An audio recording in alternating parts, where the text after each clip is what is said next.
one more time, good evening and a warm welcome to what's promising to be a very interesting and inspiring and impressive conversation with two impressive ladies, Tom and Seba, who have joined us today to share about their work. Before I go into the work and into the story of Tom and Seba, I would like to present myself very briefly. I'm Hess, and I'll have the pleasure and the honor of moderating this conversation.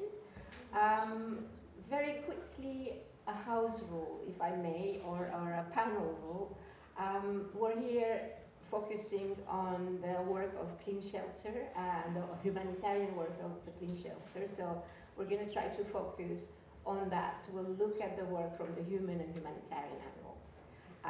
That means we're not going to go into the political issues, which is burning in all of our hearts and minds, which is natural, but that's not the purpose. So we're going to dive into the conversation, into Seba and Tom's story, Clean Shelter story. We're going to have a Q&A. We'll have the honor of having the mayor of the city of Zurich joining us a little bit later, unfortunately, into the conversation, but she'll join us. After which we'll have a Q&A. So you will have the chance to pose all kinds of questions to Seba and Tom. And then after that, there is an apéro, there's a reception waiting for all of you, and you can continue the conversations there with each other, with our amazing friends. So with that, Seba and Tom, it's really a great pleasure for me to be here to have this conversation. And I have so many questions in my head. I'm going to try to be structured as much as possible, so bear with me. I hope you can hear me well. I hope I'm not speaking too fast, but it's not about me. It's about Seba and Tom and what they're doing. And you know, when I looked at your work and I was thinking, myself having worked in conflict-affected context and myself being from a conflict-affected context, I know what it means to despair in the face of destruction. But you ladies haven't despaired. So you, for me, you have this amazing role of building bridges, but across many divides. So you're building bridges across the conflict cleavage, you're building bridges across resources, very limited resources of big impact, building bridges across borders, and a lot more. So I would like our public to know how this came together, why Tom and Seba, how did you come together, and then we'll go to why water and why toilets, but why the two of you and how did you come together? Seba? Yeah, thank you very much, Anna, and thank you everyone for coming. My name is Seba. I'm Palestinian from Gaza, based somewhere like in the world between Cairo and Germany. And how come, like you want us to start with how we met. Tom and I, we met in October 2023 in a dialogue group for Palestinians and Israelis living abroad. It was organized by Innovation Wahed al-Salam. And I didn't like, I can see your like introduction about gaps and bridges. I didn't, like Tom and I came together because there was a problem that we both carry the same motivation and have the same urge, and we are both action-oriented, and that's how we felt that we can do something together. And it's not, like I always like to say that, I know it's fascinating, but I always like to say that it's not about nationalities, it's about motivation, it's about courage. And like after some time, Tom contacted me after 2 sessions of like meeting and talking. I told the group that I'm not gonna continue. I have a lot to do. I have family in Gaza. I have to take care of a lot of things to do. I don't have the privilege to talk. I don't have the energy for conversations. Thank you everyone, I'm leaving. But Tom contacted me in private and she offered help, and here it comes. Maybe I leave it to Tom now to tell more about it. Thanks, Eva. So, yeah, I think what is important for me in this story of the inception of the organization that we founded is the fact that we didn't plan on having an organization. It's not like Seba and I sat around and said, okay, so let's, found an NGO. What we did is we wanted to do something. We wanted to take action. At first, Seba was collecting money to provide cash assistance to people in Gaza that she knew, and I donated. But then I contacted her again. I was a bit nagging, and I said, let's do more. Let's do something else. And Seba talked to her friends and family in Gaza to ask what is needed. And the thing that was needed most was toilets. We will get to that in a second. But if we're talking about how this thing happened, it's really that we started fundraising in our own close circles. And we got an overwhelming positive response to our call for donations for the toilets. We didn't plan much ahead. We said we'll build a couple, 100, it doesn't cost that much, it's pretty easy to do. But we got so many donations within 2 months that we had to found an NGO so that we won't be taxed for all the money that we raised. And the more donations that we raised, the more things we could do. And the more things we could do, the more visibility we gained, because we wanted to update the people that donated to us what is happening with their money. And the more visibility we gained, the more donations we got. So this really was an organic process of growing. And this is true also for our team. We started with just a bunch of volunteers in Gaza, and now we have, it's not a huge organization, but we have a core team that is working with us. We have volunteers, we have vendors, we have contractors, we have advisors that we employ, and so on and so forth. So yeah, it's a surprising journey for me, at least. Yeah. Yeah. Please. If you want to add something, please go ahead. I left Gaza in 2006, and also I had to reconnect with the community once more. When we started, when Tom expressed that she wants to be involved more, not only donating, but she wants to do things. And I liked it so much because I like this kind of karish and this kind of thinking, actually. Not, okay, I donate and that's it, And then we needed people to do the work.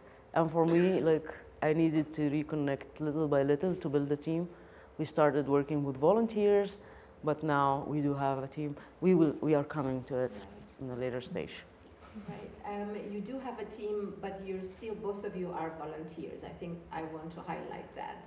And in the beginning, I was so excited to dive into the conversation that I did not present your educational or academic or professional backgrounds. So, but it's important that, being a development professional and being a literature scholar, a scholar of contemporary Israeli literature, you're doing this on your basically you're volunteering for this. That's important, because I've also heard you saying that you're not professionals, and I want to come to this, how you define a professional, because to me everything you do is very professional, right? So, but if I go back to the origins before we then move into the content of your work, actually, with all the opportunities and challenges. You met on October 7th. 8th. Sorry, one day after. Yeah. From my understanding, the connection was there. You were ready to do something together, no? Was it? Can you tell us a little bit more about that? Because you met at this dialogue group. I think for our audience to know what that dialogue is, I think they probably don't know, right? Yeah. So you met a day after October 7th at a dialogue meeting. And I think what is important is how did this immediate trust happen? Was it just there because you both wanted to do something?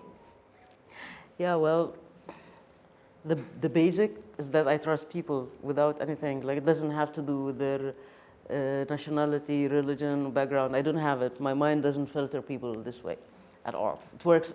I'm gifted, let's say. So and then someone expressed interest in working, and I needed help. I was running in many different directions, and I really need someone to stabilize. And I didn't achieve much because I was running in many directions. Having someone with me will create more connection. And will, like everything, even to trust the team that we work on the ground with, everything is a process. Nothing comes like, I trust this person or not. Or she wouldn't be, like, in the beginning, she liked me, I liked her, but then that's how people come together, you know? For everything in life, you know? Yeah. Yeah, I think I like the story of how I met Seba. I think it's unique because, so we were in this dialogue group, and the first meeting was naturally very, very tense. It was a day after the 7th of October. It was an online meeting. We met, it was meant for Israelis and Palestinians that live abroad. We met online every 2 weeks. And I think it's very natural in group psychology that in the first meetings, everyone was on their best behavior. You know, no one wanted to step on any toes. People were extremely, extremely polite, extremely reserved. And in the second meeting, Seba was, she got mad at someone that was trying to provoke her. And I really liked that. I mean, the fact that she was so, very exposed and explicit with her feelings, you know, and even before thinking about activism, I told myself, I like this woman. And I know that as we grow older, when we meet a person that we like, we should engage. You know, it's quite rare to find, you know, a new friend. So this is kind of how it started for me. I really wanted to voice my solidarity. I wanted to help Seba, but I also wanted, in a way, a sort of connection. And I had a feeling or an intuition, which is right, that Seba and I are very similar in many things, and we are also very different in other things, but that makes us a good team. But the things that we are similar in is that we are very proactive, and we are quite impatient. And I think these really are key ingredients in this kind of work, because we are not content with sitting around, and we are also not very content with just talking about stuff. So while I enjoyed the dialogue group, I felt it gave me a sense of support network or a support group in many ways. I really sympathized with Seba's impatience for the whole thing. And that's I think, why I kind of chased her to start doing something together. People will be scared of me now. Yeah, please. I think she has been chasing, so they should be scared of her. Yes. Yeah. Pragmatic, proactive, I think it's sort of the call of the day at a time of distraction, right? When everything is being destroyed and you're thinking of building. I find it fascinating in a twisted way, right? Mm-hmm. Because it's easy just to sit back and say, you know what, we can't do anything. Because on so many levels, political, strategic, it's not working, it's being destroyed. What is this little thing going to change, right? I have that sometimes. Mm-hmm. I have to be honest. And that's why I admire even more when you, in that big picture of distraction, you're thinking of building, and building something small yet so vital. That's a toilet, that's a water sanitation system, mm-hmm. right? Yes. So why and how do you do that? How do you keep the big picture, but still zoom in on a very mundane but extremely important infrastructure? So mm-hmm. I think it would be great if you could share how and what, or what and how. We actually didn't think of it before the community mentioned it. I remember one of the calls that I've made, my mother was saying, Seba, can't you find an organization that went to give donation to do build toilets? I said, yeah, well, I know the organization herself. I was thinking of Tom. And I knew it, even though I didn't know Tom for a long time, that she will want to do that. Why? Because many other organizations, they provided fancy tents, very big, good, but actually they forget about toilets. Why? Why do you think so? Because men, they are responsible. You want to answer why? Yeah, please. Too lies.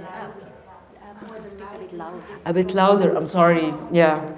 Well, actually, they forgot about toilets because like the planning is done but by people who don't need toilets that much. So like, I knew that Tom will see that this is very important. Once I told her that, she said, yes, this is what we will be start doing. And we started and we have something tangible to mention to our donors. Tom created a very good, from day one, a very good transparent system for our donors that everybody donates something, they can see our log, and they can see how much donation we are getting, and they can see where this money go, and the toilets, then we share with them the pictures, we share with them today we sent, like, for example, 1,000 euros to Gaza to build 2 toilets, or one unit, or something like this. So this is something that we can report to our donors. So that's how we started, and we scaled using similar approach all the time. And for sure, we wanted to work with the people there. We cannot do it from like just having money. We needed people to implement this work. I always want to talk. Yes. I really like the idea of toilets for a lot of reasons. First of all, because it really is a feminist issue. And this I think, related to Seba and to myself. But also because, like Seba said, it's tangible. I thought that when I was talking with, let's say, acquaintances, and I was trying to fundraise with them, I was trying to find a narrative or a way to convince people. And like Anna mentioned, I'm not a professional. I have never, ever fundraised in my life for anything.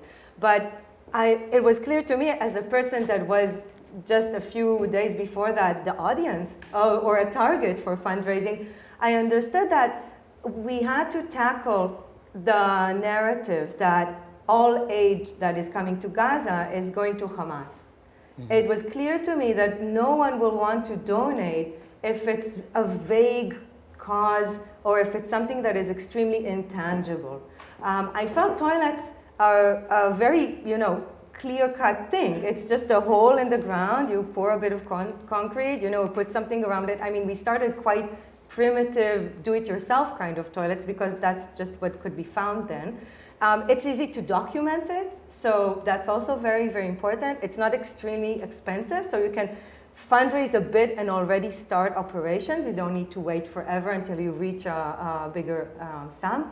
Also because it's not really stealable, I mean, when we had toilet seats, they were sometimes stolen, but generally speaking, I mean, no one will steal a toilet. So they did, but that's what we thought at first. So that's also good. I felt this is a thing that we can start with, and it revealed itself as quite a successful strategy because we really did raise a lot of donations at first for the few toilets we did in Rafah. Mm-hmm. Yeah.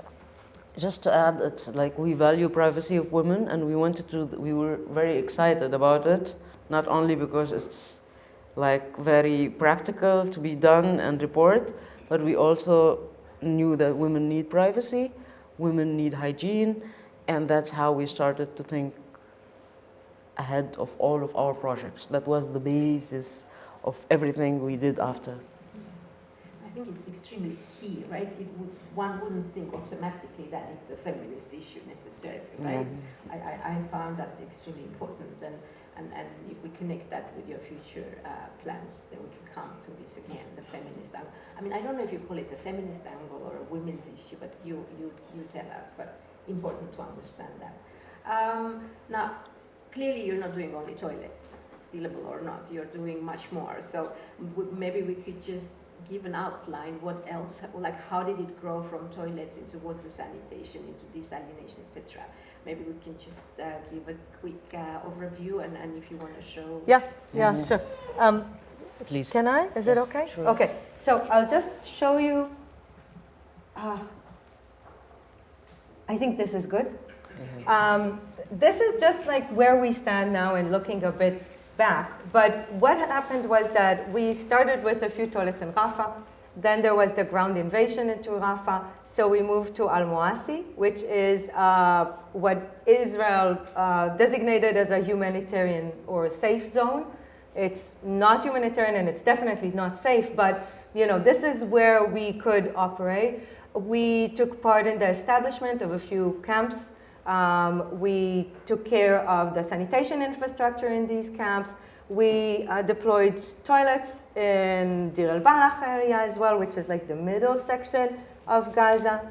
Then in the summer of 24, we realized, because we kept doing a need assessment, because we're working with the community and our team is, they're Gazans and they live there and they know what is needed. And we talk with community leaders, and we're going to get to the operations in a second.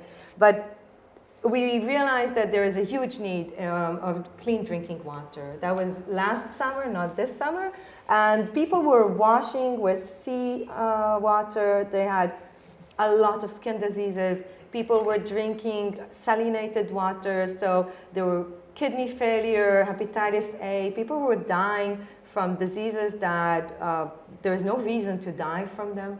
And we started purchasing water from a water, I don't know how to call it, company, yeah, and trucking it around to deliver it to different communities.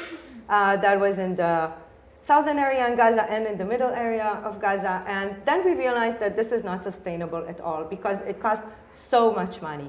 The water costs a lot of money, and the solar the diesel to drive the trucks costs even more.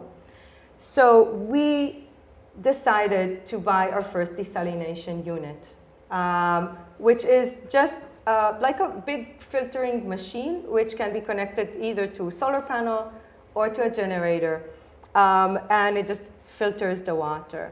And this is what we did. It was a bit difficult to source it. I mean, to find a functioning desalination unit. Most of them were destroyed at that point. But this was, I think, one of our more key achievements, and in 24. Moving from water, we started to think about more bigger infrastructure projects. The reason is that, first of all, we had more donations, so we could do it, but also because we wanted to reach as many people as possible. So we wanted to do something a bit bigger. And it was, I think, after the second ceasefire, so that was February 25, we did a very big infrastructure project in Khan Yunis, and we connected 6 different neighborhoods to a water line. And that provided water to 120 people daily. That lasted for around 2 months because then Khan Yunis was completely destroyed. But we decided that 2 months of water for 120,000 people per day, that's absolutely worth it. You want to talk about the camps a bit? Yes. Yeah. Shall we move talking about the camps, or just continue talking about water and how we operate? If you have anything to add, you should. Yeah, well, just to we do our, now, let's continue talking about water, that now we have 2 desalination units that we can provide water for 60,000 people daily. They're based in Mawasi.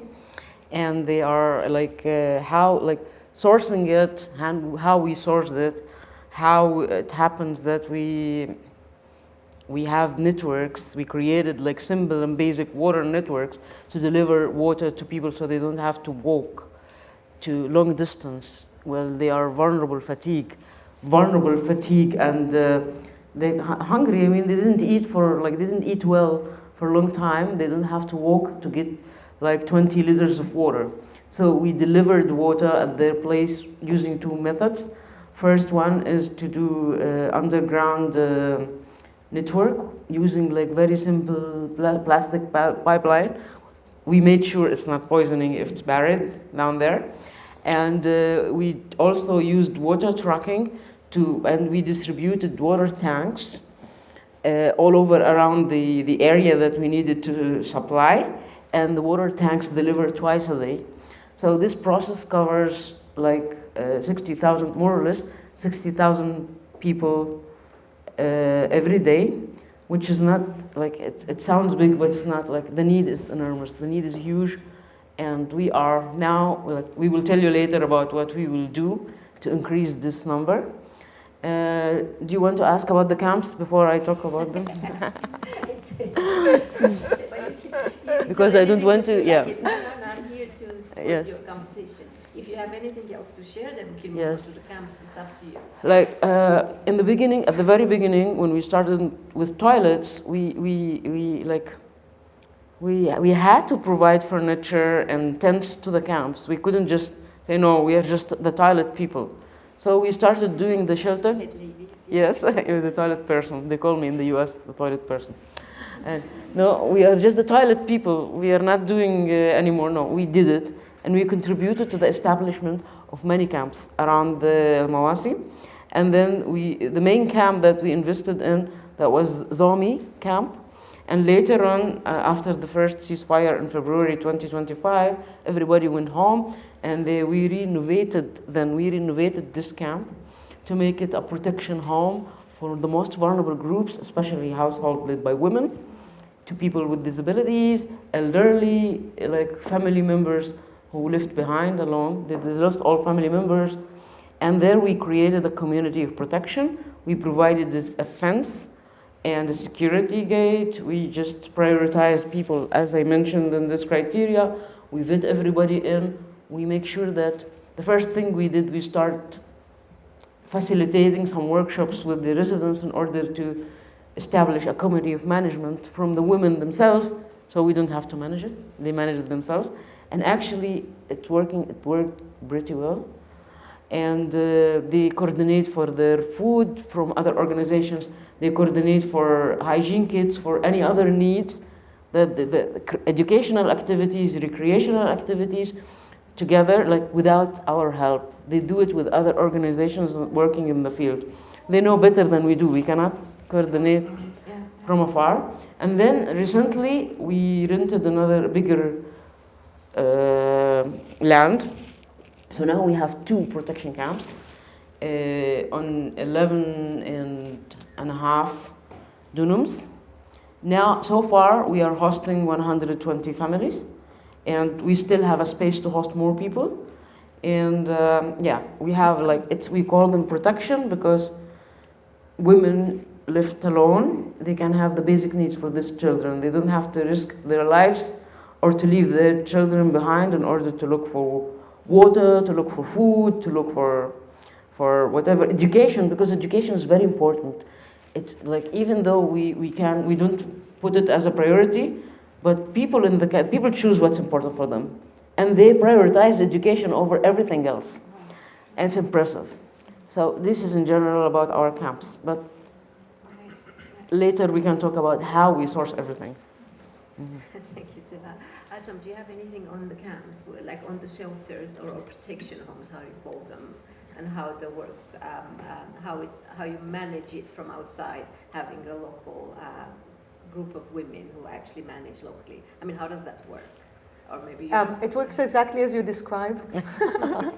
But what maybe I can take us to is to talk a bit about the operations and how we do things, because we have been giving talks for the last 2 years because we think, first of all, it's very important for us that people know about what we do, but also because we think there are a lot of questions, that people have about how does this thing work, how does it operate, and we really put a lot of effort into transparency and, very, I would say, as clear communication as much as possible, because we do value, our relations with our donor community, with potential supporters. So I do want to talk a bit, no, wait a second. That's what I did? Okay. I want to talk a bit about how we do it. It's quite straightforward, actually.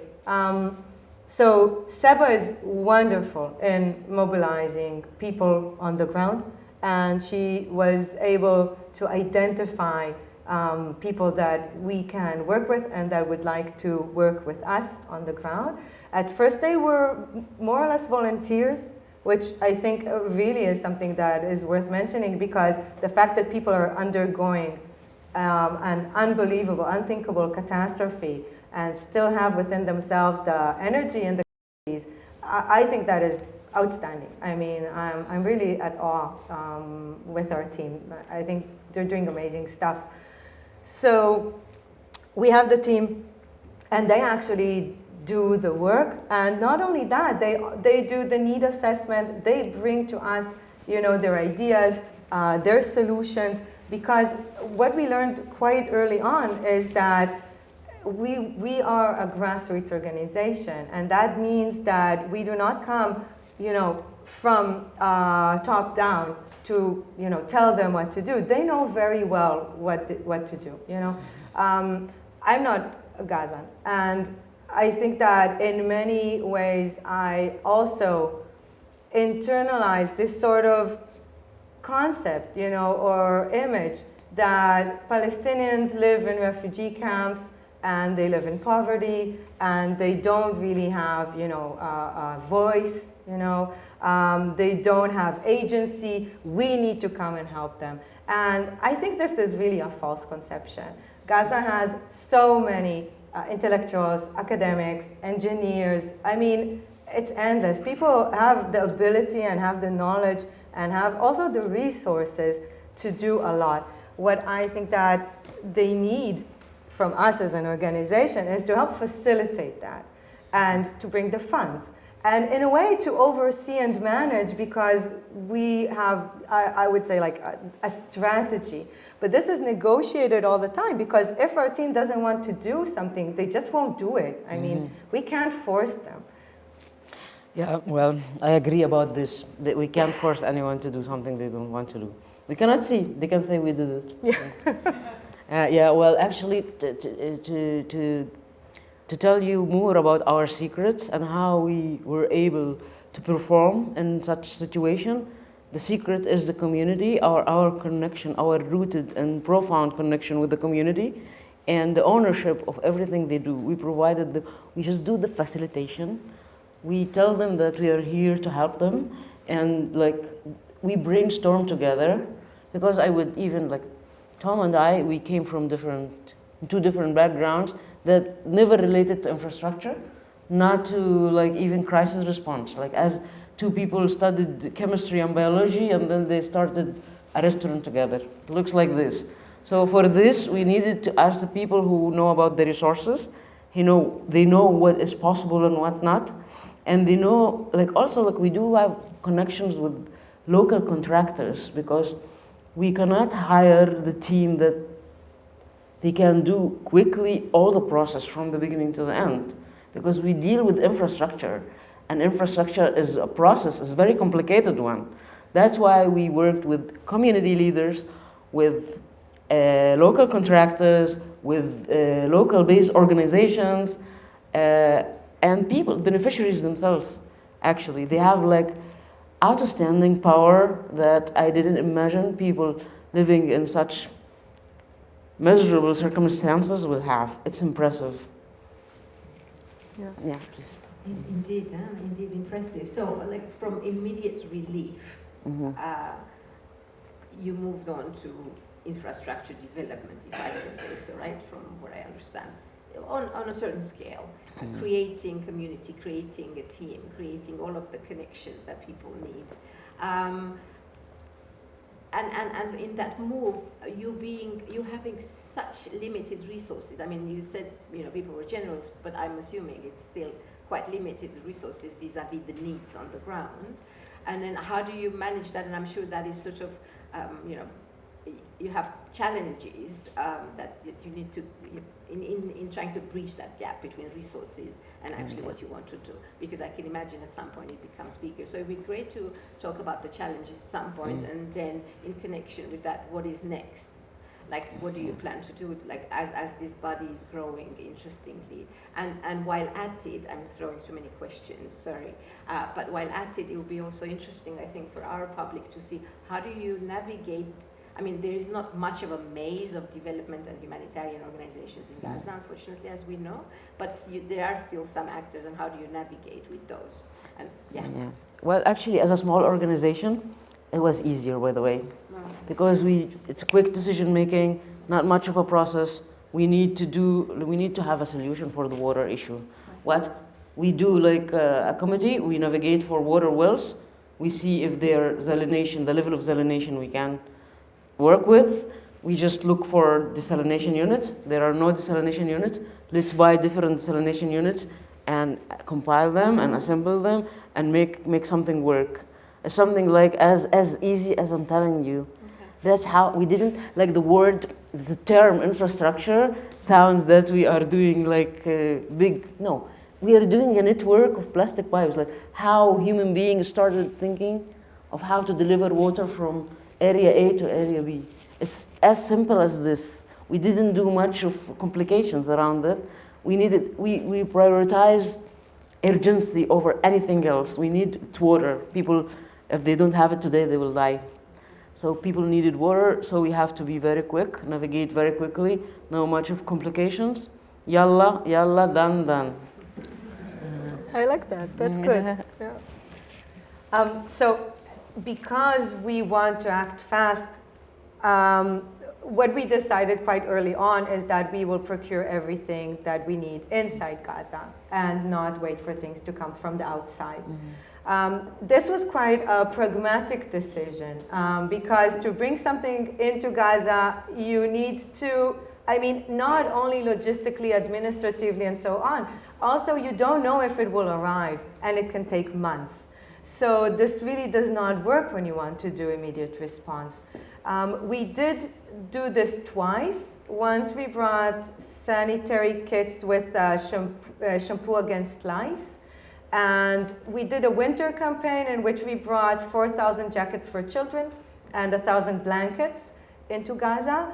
And I did not sleep for around 2 months because the trucks did not arrive. Mm-hmm. And I was really, really afraid that we will receive these jackets when it's already spring. And I think for me, this experience kind of closed the door, at least for a while, about bringing things into Gaza. And this decision to procure things inside Gaza is very much connected to our connection to the community. You cannot source anything if you don't have the networks to do it. And it also has to do with our decision that this is not going to be a good business venture. Mm-hmm. Buying things in a war economy is losing money, absolutely so. You can never get a good deal.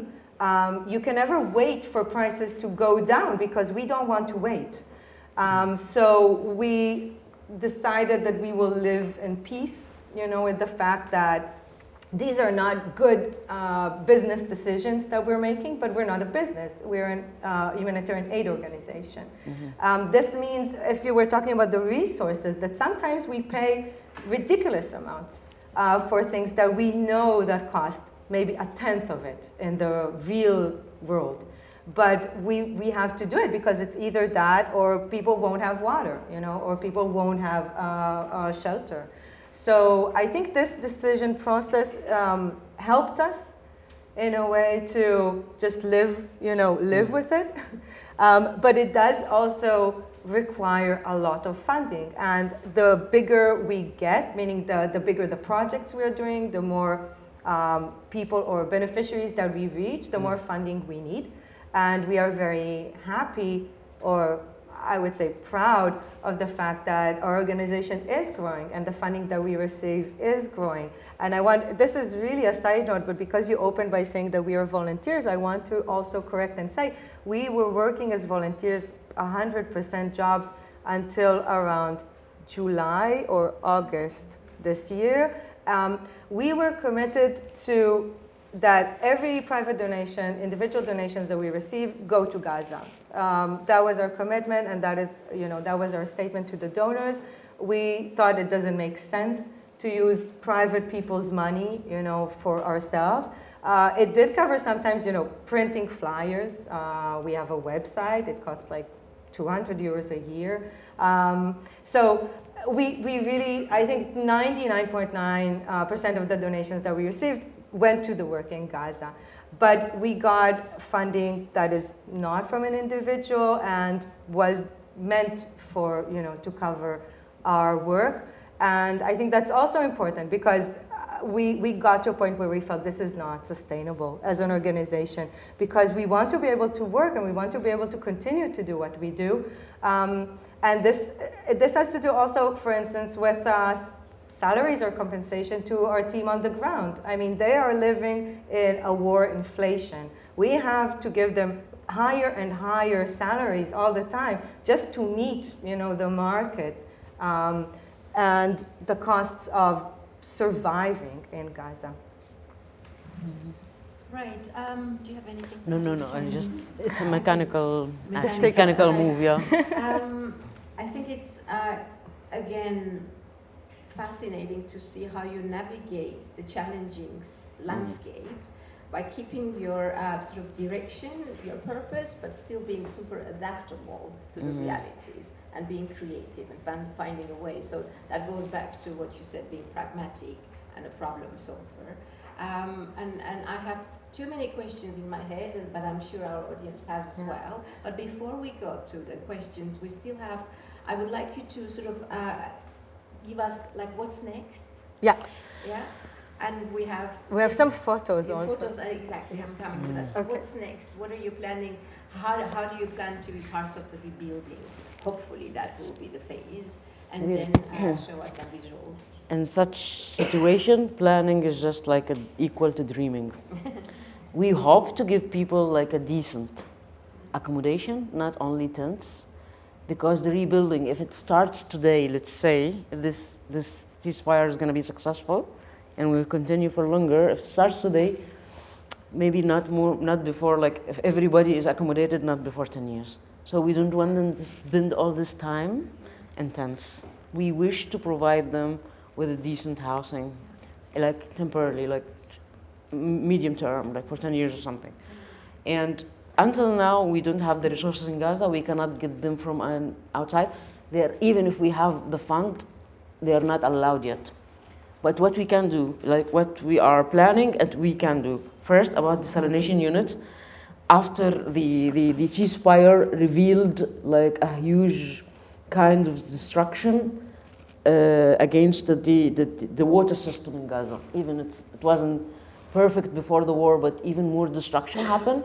And now we are looking for all desalination units that owned by municipalities or by private people to do the maintenance. We have a water team now, professionals, experts, led by a team by a water engineer, very experienced one, that we are doing surveying for where we need to fix.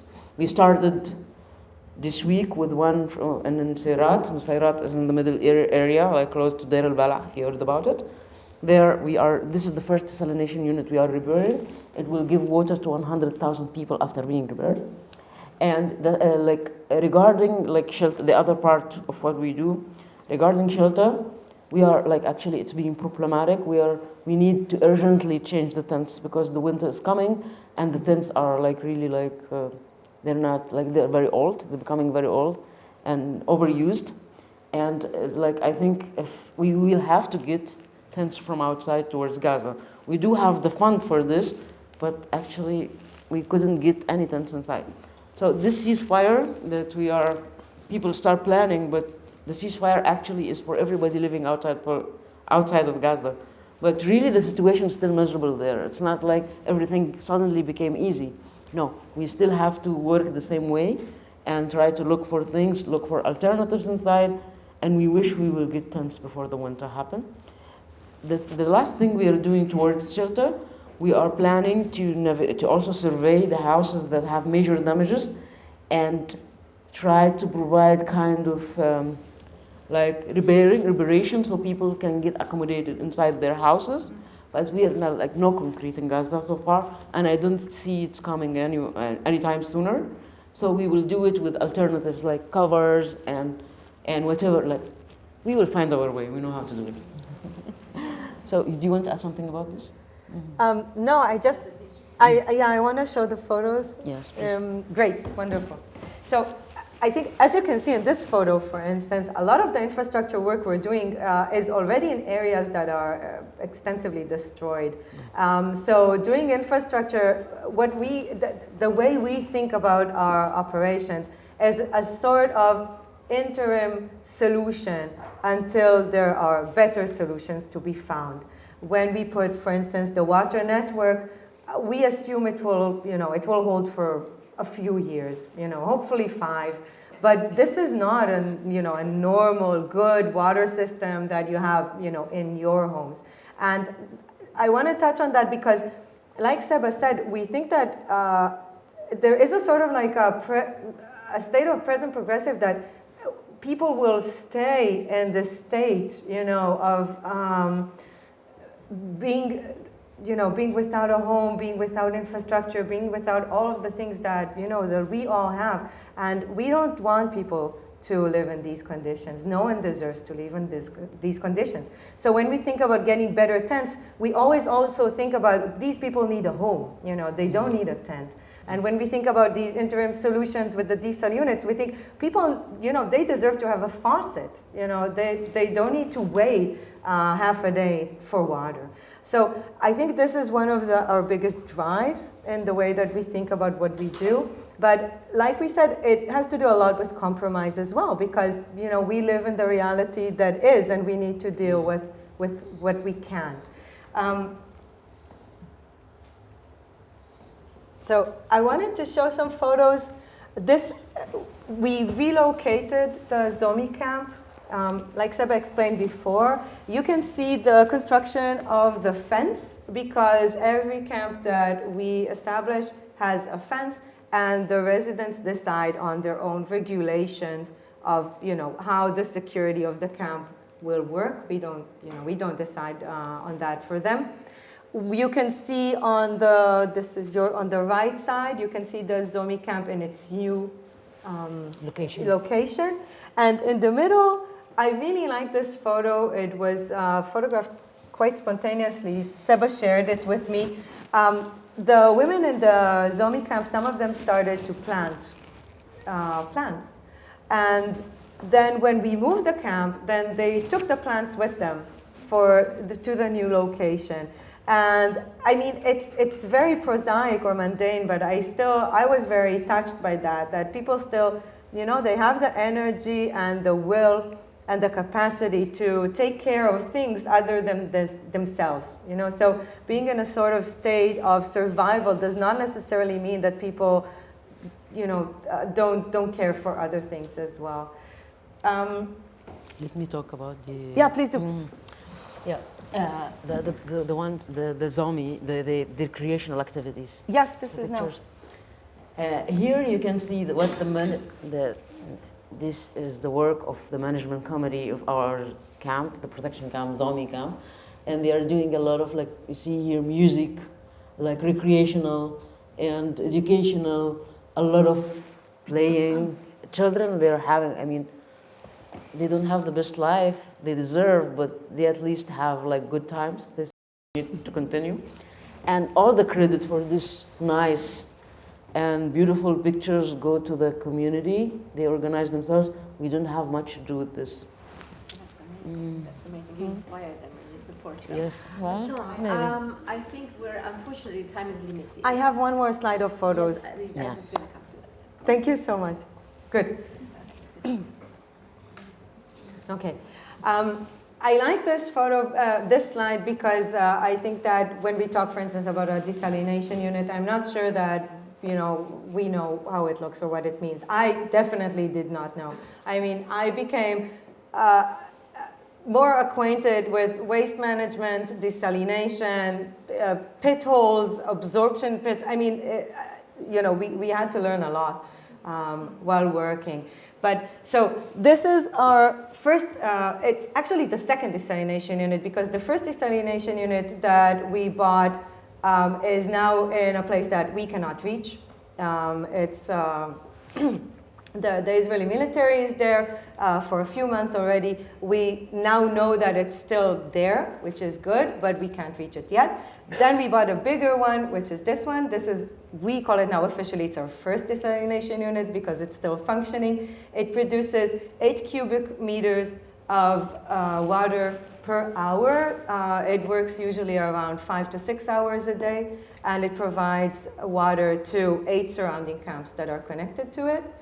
And we have a second desalination unit with exactly the same capability, and it is connected to another 6 camps. But in these camps, we could not connect them to a water network with pipes because of topography and security. So we put big water tanks.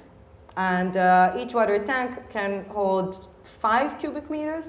So that's 5,000 liters of water. And usually in a camp, you would have 2 of them. Procuring them was horrible. There are no water tanks in Gaza. The ones that we bought for a lot of money. They leak.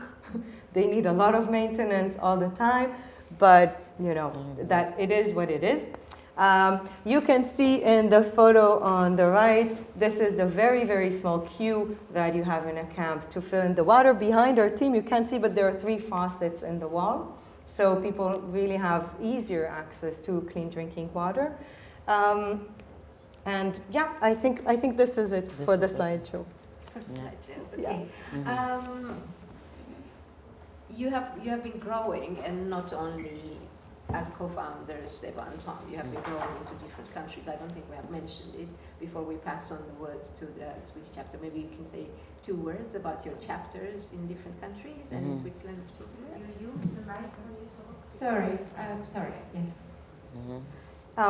Thank you. Yeah, so we like to finish our talks with a slide of a sort of call for action, because we need the support of our community. The community is not only the community in Gaza, but it's also the community outside of Gaza. And we wouldn't have been able to do anything without this sort of support from people. So first and foremost, I think what is most helpful and most easy to do is just to talk about us and talk about what we do. The more visibility we gain, the more people that know about what we do, the more donations and support we receive. The other thing has to do also with visibility. So if you know, for instance, anyone in the press or in the media, this is really very helpful for us. We really give a lot of interviews to newspapers, radio, as much as we can, because it's a good way for people to know what we do. This is also true for social media influencers. This is for this young section here in the audience. I mean, we do our social media. We're not the best at it, but it is an amazing tool. We did a few campaigns with local influencers, and that was extremely successful and even a bit fun. So that was really nice. So the last thing, and this is an amazing thing actually, that we started only in the last few months. So a lot of people contact us and they ask, how can we help? We want to help. And what we decided to develop is a format of a chapter.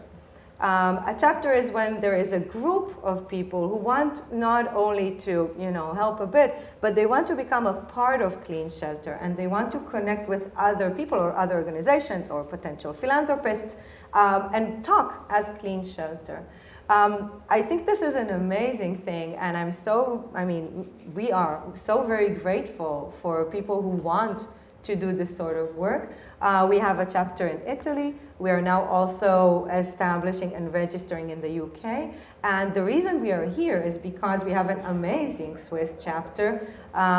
We want to, voice our immense gratitude for the work that they're doing. They're amazing. They're extremely proactive.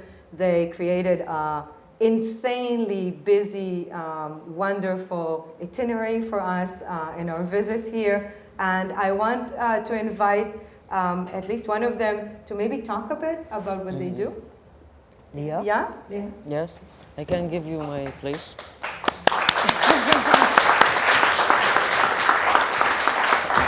Okay. But where I will come back, don't worry, I'm not gonna escape. We will bring another chair in a second. Yes. Why? There. The floor is yours. You present yourself. My name is Leah Selleck. I'm a board member for the chapter here for Clean Shelter. To do like it. Just to your mouth. Okay? Yeah. Yeah, as Tom mentioned, we have a chapter here. We established early this summer, so we're still quite new. This is kind of our first event of what we're doing. We had a 4 days of events, and we've all been planning and working really hard to get the message out to the public here in Switzerland. Yeah, I mean, that's kind of our Maybe first... about the donation. Yes, of course, yes. That's the most important part, money. Well, also, we're growing our membership as well, so if you're interested in becoming a member, please feel free to join, get on our mailing list. We have flyers in the back with QR codes where you can get that information and also make donations. And just as a side note with the donations, we're still in the works of getting our own bank account, so right now it's going through a different entity, so it's not a scam, don't be alarmed. But yeah, that's kind of where we're at Thank now. you. And we're very happy to have you guys here. Thank you, Leah. And, Thank you. Continue to work. Yeah. Yes. Thank you.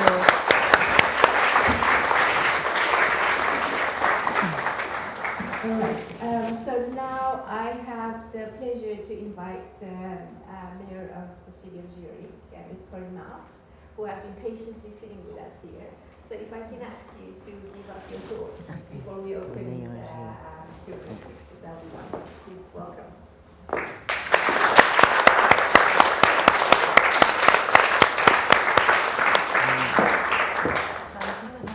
Hi.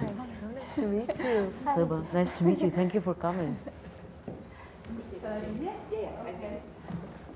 Okay, so thank you very much, dear Anna Hess, dear guests, dear Tom Kellner, dear Seba AbuDaqa. Welcome to Zurich. Thank you. Thank you very much for the invitation and the opportunity to say a few words tonight in this interesting event, and a warm welcome, of course, to all of you to our city, to Zurich. The question we are discussing tonight is one that concerns people worldwide, that touches our hearts, and that hardly could be more urgent. How can we help the people in Gaza? The answer is not obvious, since help and support can have different shapes. We are not members of a national government. We are not the ones solving the conflict in the Middle East, lasting for so many decades. But that does not mean that we cannot do anything, and I think we have heard a lot about this now. On the contrary, there is much that we can do and that we must do. I would like to share 4 thoughts with you on this topic. Firstly, we must resist the temptation to see the Middle East conflict as if it was a football game in which we have to choose one side. That is dangerous and cynical. Too often in public discussions, quick judgments replace empathic consideration, outrage or indignation replace factual arguments. And above all, cancelling replaces a fair debate. Those acting this way are adding fuel to a fire.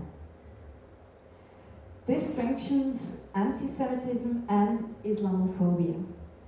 The temptation to divide things simply into good and evil, into black or white, undermines what we need so desperately these times: humanity. Those who believe in humanity must not, and this is my second point, lose hope. Because hope is always a decision for the future, a decision for peace. A few weeks ago, we saw signs of peace for the first time in a long time.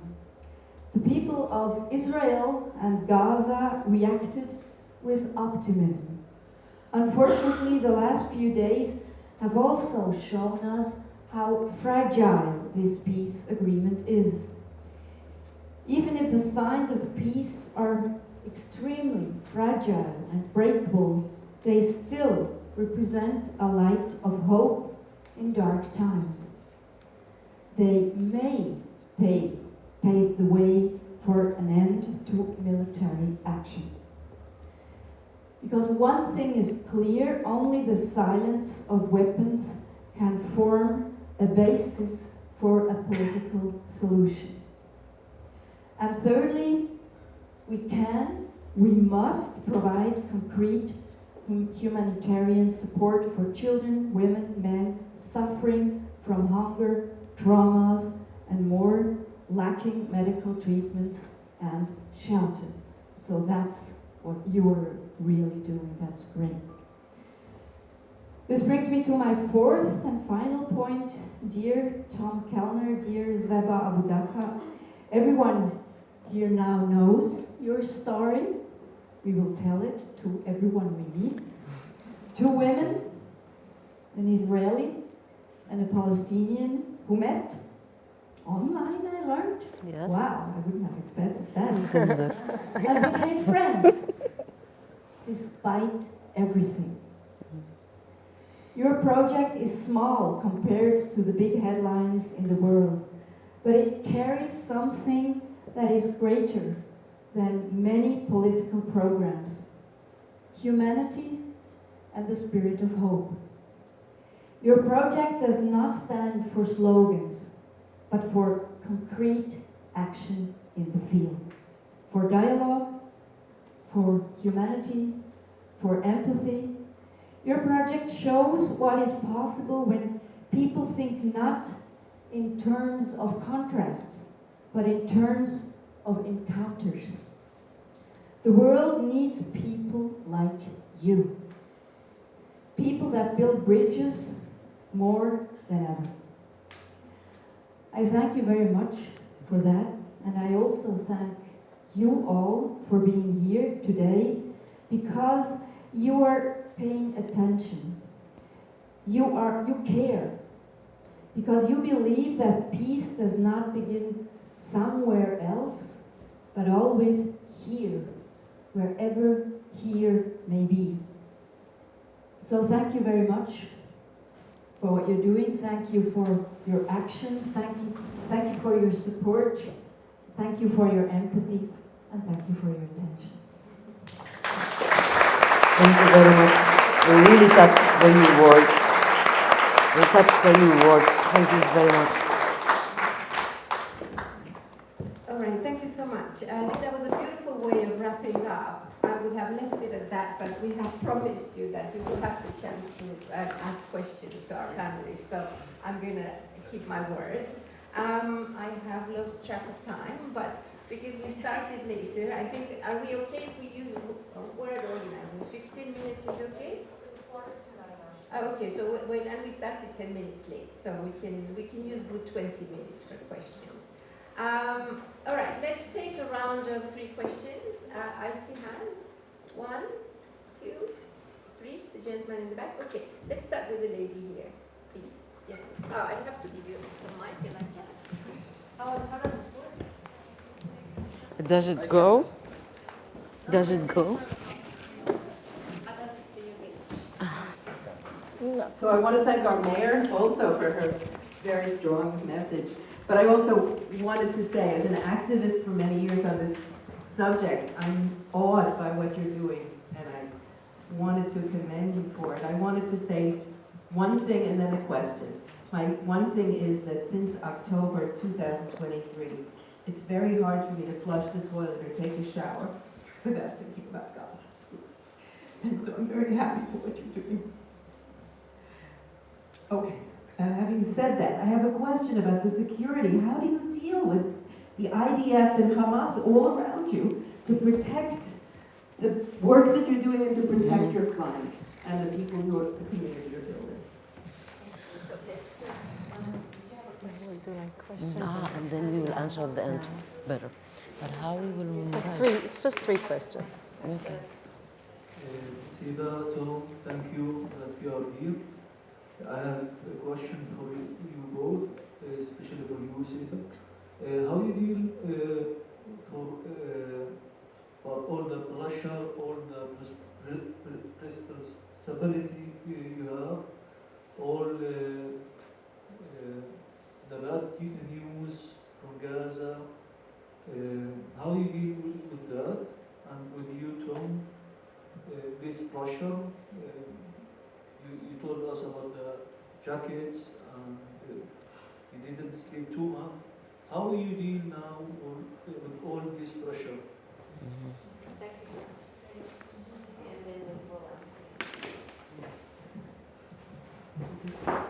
Oh, are you okay? Okay, I'm also very much impressed by your, what you have been doing. My question is the following. One of the big disasters, from what I know in Gaza, is that the medical sector has been destroyed to a serious extent. And can your model assist something in this direction? Medical, you mean to Yeah, the facilitate medical? sector, yeah. Well, it's not of our mandate.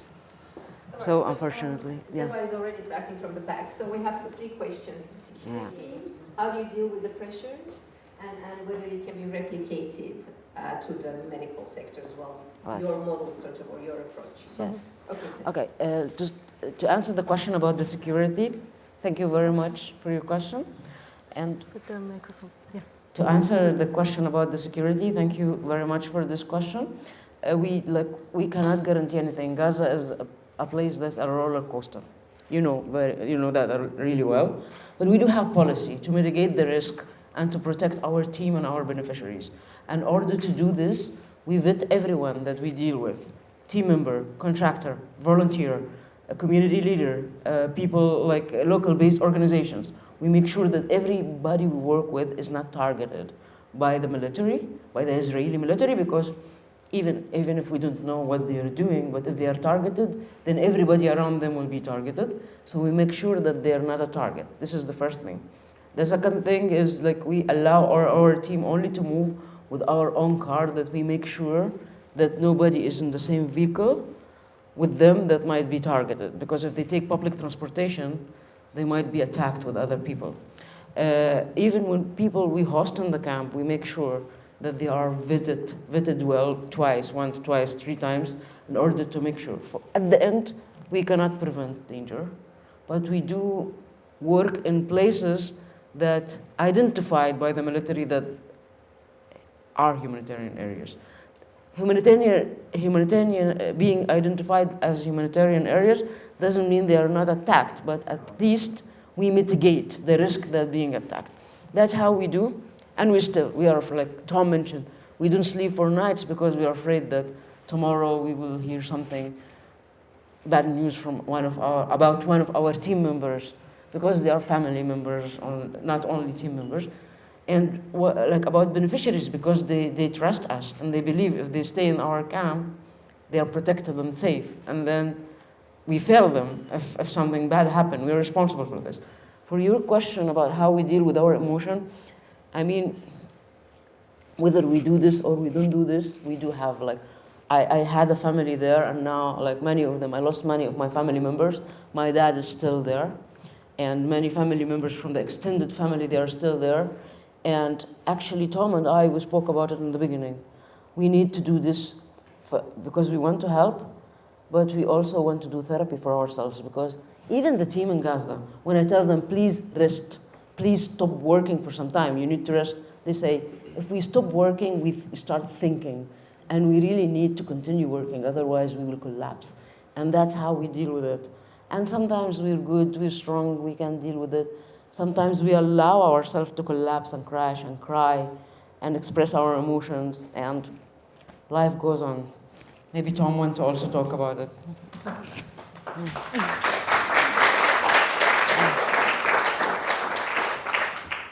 Thanks, Seba. I wanted only to add that 2 things. First of all, about the security, we are not in direct contact nor with Israeli government or the military or any other entity, and also not with any armed group in Gaza, including Hamas. So the information that we have, for instance, about what is a safer area, what area Israel did not designate as a red zone which could be prone to attacks, it's just what we see online. I mean, everyone has this knowledge that we have. There are specific WhatsApp groups, there are specific Facebook pages, that you can just go and see. And this changes all the time. I mean, we really cannot anticipate what will happen, but we can try, as Seba said, to reduce the risk. This has to do also the human factor is most important, but this has to do also with our, the material things. We try that all of our toilets, diesel units and so on are movable, so that if there is an eviction notice or evacuation notice, we can pull them out as fast as possible. But for instance, with our first desalination unit, we were not able to do that. So it is just stuck there somewhere. I wanted to answer the question about the medical aid, which is indeed very, very crucial. We decided to focus on these three small aspects just pragmatically. I don't think that it makes sense to spread too thin.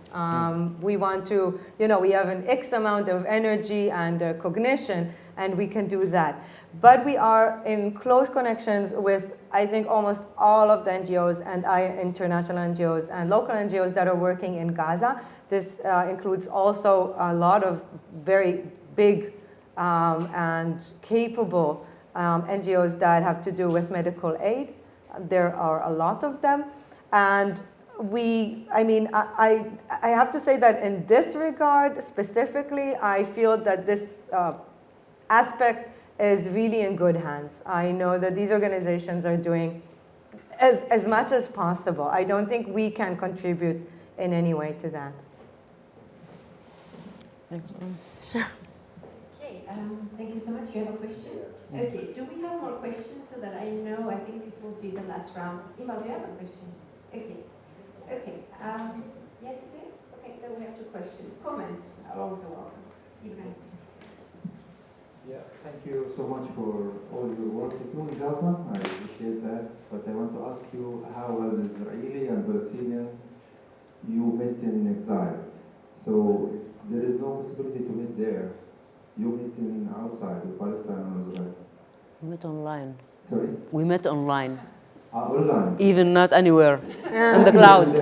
In the cloud. Basically, but there is possibility to meet or to make something in there. Yeah. Or how much hard to make like this? Yeah. We want to host her in Gaza.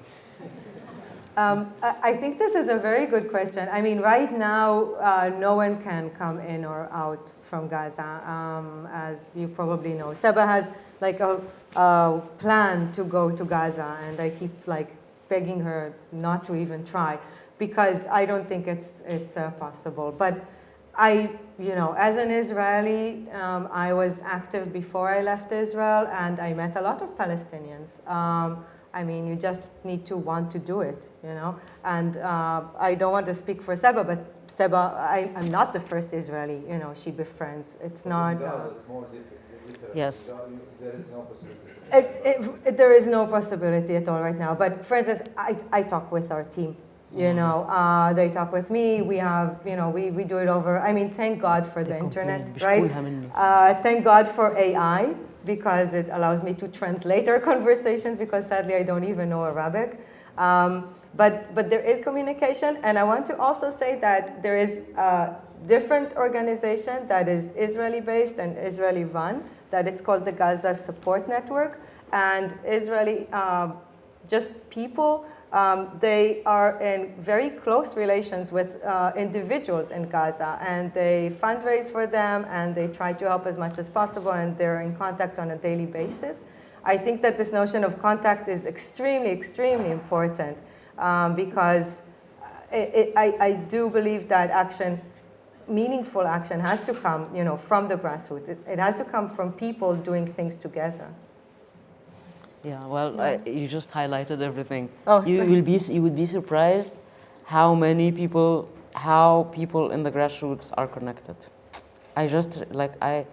being in this process, I learned many things that I didn't know. Yeah. Thank you. We have a question, gentleman in the t-shirt. Thank you for everything you are doing. So you mentioned it's very difficult to bring things into Gaza. And maybe I missed the beginning, how you spoke about this, but how easy is it to get the funds into Gaza? To get a fund? Get the money Yeah. into Gaza. That's a good Your question.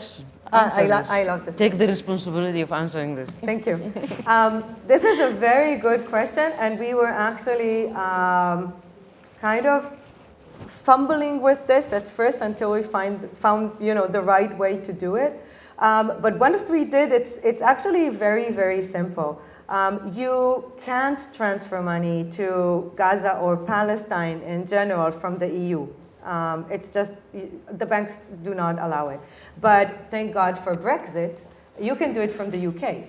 And this is a tip for each and every one of you who wants to transfer money to Gaza, because you can. Yeah. So we contacted an organization that was very generous and offered to be a fiscal partner with us. And we transferred the money to them, and they transfer it to Gaza. Nothing is done, in a shady way. We are, responsible. We are taxed in Germany. I mean, we have, records. We have to be compliant to the law. This is true also for the UK. The banks do audits, for what is transferred, to whom it is transferred. This is true also for the Bank of Palestine. They do audits as well. I mean, they check the beneficiaries and so on. But you can't transfer money into Gaza. We do it mostly directing money to vendors. So this is to business accounts, and this makes it much easier, by the way. Transferring larger amounts of money to individuals in Gaza is quite problematic, and it could take some time. Sometimes the Bank of Palestine holds it. Mm-hmm. But we haven't, thank God, we haven't encountered any real problem with that. Mm-hmm. You want to add something? No. Thank you. Okay. If there are no other questions, okay, I don't see any hands up. Yes, please. Yeah. Okay. Do you define yourself for Gaza people that you are Palestinian Israeli organization, or how you define yourself? German. Yeah, we are a German organization. We are registered in Germany. We didn't want to be registered anywhere else. It has to do with practical issues, but also because I can speak for myself, but I think Seba thinks the same as me. We wanted, in a way, to kind of rise above the national discussion. We didn't want it to be like an Israeli-Palestinian thing. We wanted to be an aid organization. Yeah. Apparently, we cannot escape from this. We can say we are Germans as much as we want. Yes, it's as long as you have the sense of humor to deal Yes. with it. But we are registered, legally, we are registered in Germany. Then you define yourself, Yes. right? I think that's the important thing. How you define yourself matters just as much as ours. I don't have much to say anymore. I have a lot to say, but I will just like to wrap up with the words that Ms. Mount said, the hope and humanity, and how you two ladies, with your enlarged team and the support network, how you keep the humanity in the face of massive dehumanization. I find it impressive, I find it inspiring, it still gives me goosebumps, and I want to share your story in my circles where on the political conflict resolution level we're always depressed, we're always frustrated. So thank you for that personally and professionally from me. Thanks for all the courage, and I hope you can stop sometimes without collapsing. And if you collapse, we're here for you. So reach out. Thank you. Thank you so much for your work. Please join me. Thank you.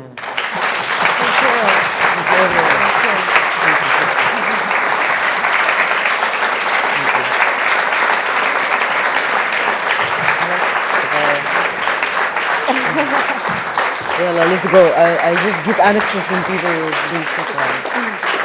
Thank you very much.